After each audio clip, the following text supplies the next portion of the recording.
दोस्तों, मधुमक्खी का रडार क्रॉस सेक्शन इस पूरी धरती पर सबसे ज्यादा कम होता है। मतलब कि जितने भी उड़ने वाले प्राणी हैं या फिर जो इंसान में उड़ने वाली चीजें बनाई हैं, अगर आप उन्हें रडार पर देखोगे तो मधुमक्खी खासकर की बम्बल बी प्रजाति की जो मधुमक्खी होती है वो रडार पर सबसे छोटी दिखाई देती है। यहाँ तक कि F-35 और F-22 रैप्टर जैसे स्टेल्थ लड़ाकू विमान से भी छोटी दिखाई देगी। यानी कि ये कि धरती पर ऐसी कोई भी उड़ने वाली चीज नहीं है जो रडार की आंखों से ओझल हो सके। तो फिर स्टेल्थ टेक्नोलॉजी काम कैसे करती है, आखिरकार कैसे ये डिफेंस सिस्टम से बचती है और रडार को सेक्शन किसका कितना है, एक एक करके हम ग्राफिक्स के जरिए बड़ी आसान भाषा में समझेंगे। लेकिन सबसे पहले एक जो झूठ का पर्दा आपकी आंखों के सामने पड़ा हुआ है हम वो हटा लेते हैं। हमें हमेशा बताया गया है कि स्टेल्थ लड़ाकू विमान एब्जॉर्ब कर लेते हैं रडार की वेव को, जिससे कि वो दिखते नहीं है। ये सरासर झूठ है, ऐसा हो ही नहीं सकता। ये फिजिक्स के नियम के खिलाफ है, क्योंकि फिजिक्स का पहला नियम ही ये कहता है कि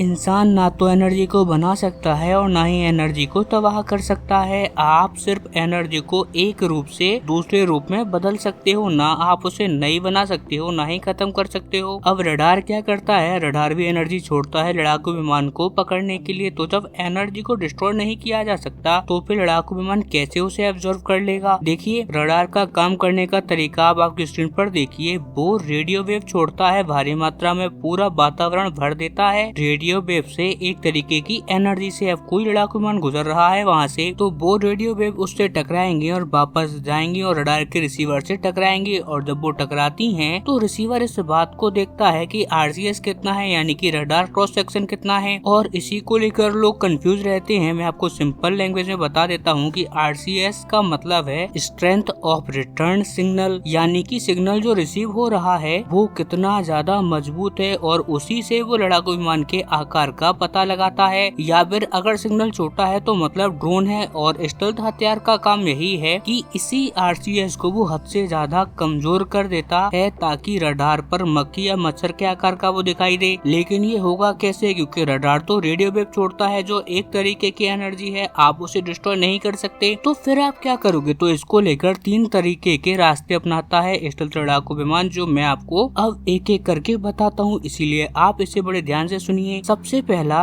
रेडियो वेव को वो दूसरे फॉर्म में बदल देता है। भले ही आप एनर्जी को डिस्ट्रॉय ना कर पाओ, लेकिन एनर्जी का फॉर्म यानी कि उसका रूप आप बदल सकते हो। अब यहाँ क्या करता है स्टेल्थ लड़ाकू विमान की, वो अपनी कोटिंग के जरिए रडार वेव को एब्जॉर्ब करके उन्हें बदल देता है हीट में, यानी कि गर्मी में, और वातावरण में वो रिलीज कर देता है गर्मी। जी हाँ, स्क्रीन पर आप देखिए कुछ इस तरीके से होता है कि रडार वेव्स आती हैं और स्टेल्थ कोटिंग उसे हीट में बदल देती है। लेकिन इसके साथ समस्या ये है कि अगर आप सारी की सारी एनर्जी को हीट में बदल दोगे तो इससे लड़ाकू विमान बहुत ज्यादा गर्म हो जाएगा। तो ऐसे में वो रडार से तो बच जाएगा, लेकिन दुश्मन के जो इंफ्रारेड कैमरे हैं उनकी पकड़ में आ जाएगा, क्योंकि वो लड़ाकू विमान के हीट सिग्नेचर को कैप्चर कर लेंगे। अब इसका क्या इलाज है, तो उसका इलाज ये है कि आप सारी एनर्जी को हीट में मत बदलो, आधी एनर्जी को आप रिफ्लेक्ट कर दो, यानी कि आप लड़ाकू विमान में एक भी ऐसा एंगल मत छोड़ो जो कि 90 डिग्री का कोण बनाता है। अब इससे ये होगा कि कुछ हद तक जो रेडियो वेव है वो टकरा कर वापस नहीं जाएंगी रडार पर, बल्कि वापस से वातावरण के अंदर ही रिफ्लेक्ट हो जाएंगी, बहती रहेंगी। यानी कि आप उनका रास्ता बदल रहे हो, उन्हें डिस्ट्रॉय नहीं कर रहे हो। और ये काम बहुत ही फाइन तरीके से किया जाता है। यानी कि लड़ाकू विमान आपने देखा होगा उनमें मिसाइलें या उनके जो अलग अलग सिस्टम है वो बाहर लटके रहते हैं, लेकिन स्टेल्थ लड़ाकू विमान में आप ऐसा कभी नहीं देखोगे जब वो अपने बीस्ट मोड में होगा, यानी कि स्टेल्थ मोड में होगा, क्योंकि इससे बनते हैं 90 डिग्री के कोण और इससे बनने वाले 90 डिग्री कोण की वजह से इसकी स्टेल्थनेस पर असर पड़ता है। और इसीलिए जो वेपन्स होते हैं, जो मिसाइलें होती हैं, वो भी एक तरीके की अलमारी में रखी होती हैं, जिसे कि इंटरनल वे कहा जाता है। जब मिसाइल आपको फायर करनी है तो वो अलमारी की तरह इंटरनल वे खुलती है और मिसाइल ड्रॉप होगी और वो अलमारी बंद हो जाएगी, स्टेल्थनेस बनी रहेगी। और इन्हीं 3 वजहों से स्टेल्थ लड़ाकू विमान बहुत ज्यादा कम कर देते हैं रडार क्रॉस सेक्शन को। और इसमें कौन कितना सफल रहा है वो भी मैं आपको एक एक करके बता रहा हूँ। सबसे पहले इंसान का रडार क्रॉस सेक्शन आप जान लीजिए। मेरे और आप जैसे इंसान, स्पेशली ऐसे इंसान जिनकी हाइट 6 फीट है, उनका क्रॉस सेक्शन अगर वो उड़ने लगे आसमान में तो रडार पर वो 1 मीटर स्क्वायर जितना दिखेगा। जी हाँ दोस्तों, इंसान का radar cross section 1 metre square square होगा। भारत के पास जो राफेल लड़ाकू विमान है उसका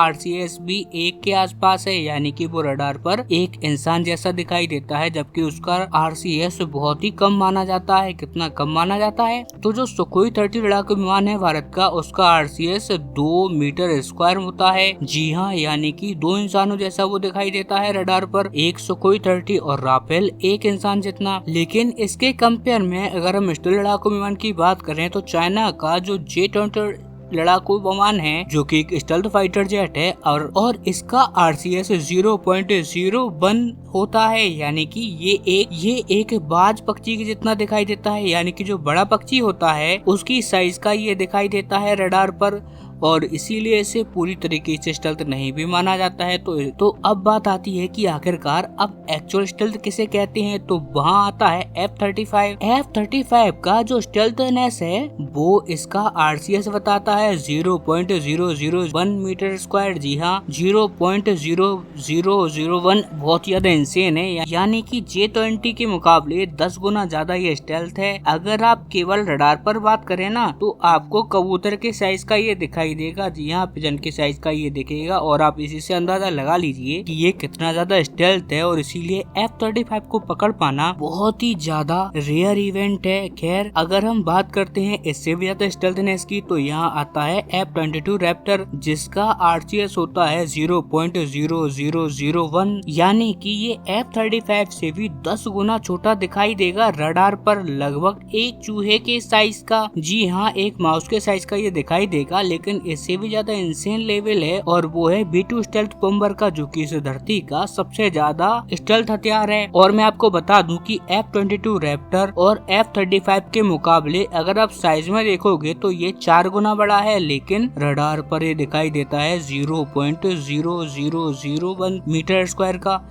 यानी कि F-22 रैप्टर से भी 5 गुना छोटा ये दिखाई देगा। ऑलमोस्ट एक मच्छर या मक्खी के साइज का ये दिखाई देगा। लेकिन अब आ जाते हैं उस प्राणी के ऊपर जो इन सबसे छोटा है धरती पर, यानी कि धरती पर मौजूद हर एक उड़ने वाली चीज से छोटा दिखाई देगा रडार पर। वो है बम्बलबी, जिसका रडार क्रॉस सेक्शन है 0.00001, यानी कि F-22 रैप्टर से भी 10 गुना छोटा दिखेगा ये रडार पर, यानी कि हर एक चीज दिखेगी जरूर। तो फिर इन्हें पकड़ा क्यों नहीं जा सकता, खास करके B-2 बॉम्बर और F-22 रैप्टर को? तो इसका कारण है RCS इतना कम कि मच्छर मक्खी के साइज का दिखाई देगा, इसीलिए रडार इन्हें ऑटोमेटिकली रडार ऑपरेटर को दिखाएगा ही नहीं, क्योंकि वातावरण में हर वक्त अरबों करोड़ों की संख्या में ऐसे मक्खी मच्छर घूमते रहते हैं। उसकी सेटिंग ही ऐसी होती है कि वो ऑटोमेटिकली इन्हें अवॉइड कर देता है, वरना इन्हें डिटेक्ट करने लग जाए तो इन्हें चेक करने में ही अरबों करोड़ों साल लग जाएंगे रडार ऑपरेटर को, इसीलिए इन्हें वो ऑटोमेटिकली हटा देता है। और यही कारण है कि F-22 रैप्टर और F-35 खास करके इन दोनों को पकड़ पाना हद से ज्यादा मुश्किल काम है। लेकिन अब आपका सवाल होगा कि यार आपने SU-57 के बारे में क्यों नहीं बताया? तो आपको मैं बता दूं कि फिलहाल के टाइम पर जो SU-57 मौजूद है उसका इंजन इतना ओवरसाइज है कि फ्यूजलार्ज बड़ा हो जाता है ऑटोमेटिकली, और RCS 0.1 मीटर स्क्वायर हो जाता है। और एग्जाम्पल, और रडार पर वो एक बड़े कुत्ते के साइज का दिखाएगा, यानी कि डॉग के साइज का, मतलब कि उसे डिटेक्ट कर पाना काफी ज्यादा आसान है, खास करके रेयर से, इसीलिए वो भी फुल्ली स्टेल्थ नहीं है। आने वाले वक्त में जब उसका फ्यूजलाइज चेंज होगा, उसका जो नया इंजन है IL सीरीज का उसे लगा दिया जाएगा उसके अंदर, तो इसका RCS बताया जाता है कि F-35 के साइज का हो जाएगा, और वो फिर 2028 के बाद रडार पर एक कबूतर के साइज का, यानी कि एक पिजन के साइज का आपको दिखाई देगा, जो कि बहुत ज्यादा अच्छी सेटिंग होगी। लेकिन मेरी ये स्टेल्थ की एक्सप्लेनेशन आपको कैसी लगी है? अगर आपको इसमें थोड़ा सा भी अच्छा लगा है तो आप मुझे कमेंट करके जरूर बताइएगा। मैं कोशिश करूंगा आपके लिए ऐसी वीडियो लाता रहूं। और हाँ, इस वीडियो को शेयर करना तो आप जरा भी ना भूलें। जी हाँ दोस्तों, खैर इस वीडियो के लिए इतना ही, मिलते हैं जल्दी अपनी अगली वीडियो में, तब तक के लिए नमस्कार, जय हिंद।